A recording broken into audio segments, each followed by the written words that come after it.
অভিনয় মানে শুধু ক্যামেরার সামনে দাঁড়ানো নয়, অভিনয় মানে একটি চরিত্রের ভিতরে মিশে যাওয়া।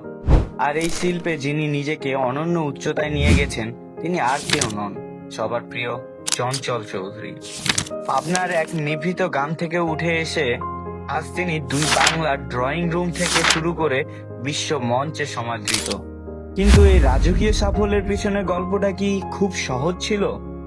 আজ আমরা জানবো চঞ্চল চৌধুরীর জীবনের সেই না বলা সংগ্রামের কথা।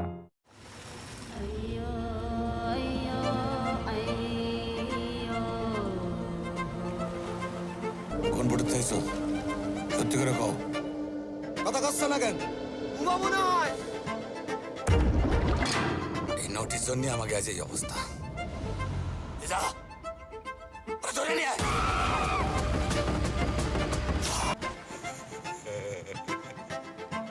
ভয় পাচ্ছিস?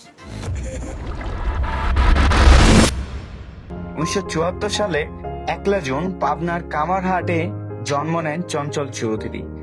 অতি সাধারণ পরিবারে বড় হওয়া এই মানুষটির নেশা ছিল গান আর আঁকাআঁকি। সেই স্বপ্ন নিয়ে পাড়ি জমান ঢাকা বিশ্ববিদ্যালয়ে, ভর্তি হন চারুকলা বিভাগে। কিন্তু নিয়তি তাকে টেনে নিয়ে যায় অভিনয় জগতে। হলের বন্ধুদের সাথে আড্ডা আর থিয়েটারের প্রতি টান থেকেই শুরু হয় তার নতুন এক পথ চলা। 1996 সালে অরণ্যক থিয়েটারে যোগদানের মাধ্যমে তার অভিনয়ের হাতে খড়ি। তবে বড় পর্দা বা টিভিতে সুযোগ পাওয়াটা মোটেও সহজ ছিল না।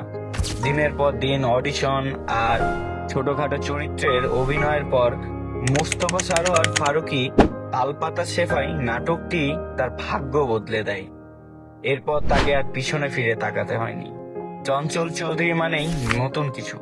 2009 সালে মনপুরা দিয়ে শুরু করে 2016 সালে আয়নাবাজি পর্যন্ত তিনি প্রমাণ করেছেন তিনি যে কোনো চরিত্রেই মিশে যেতে পারেন।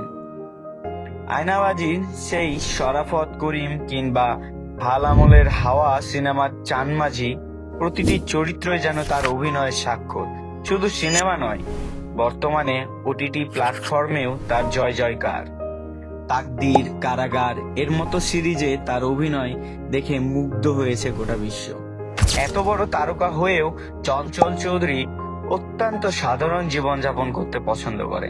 তিনি বিশ্বাস করেন একজন প্রকৃত অভিনেতার বড় গুণ হলো তার বিনয়।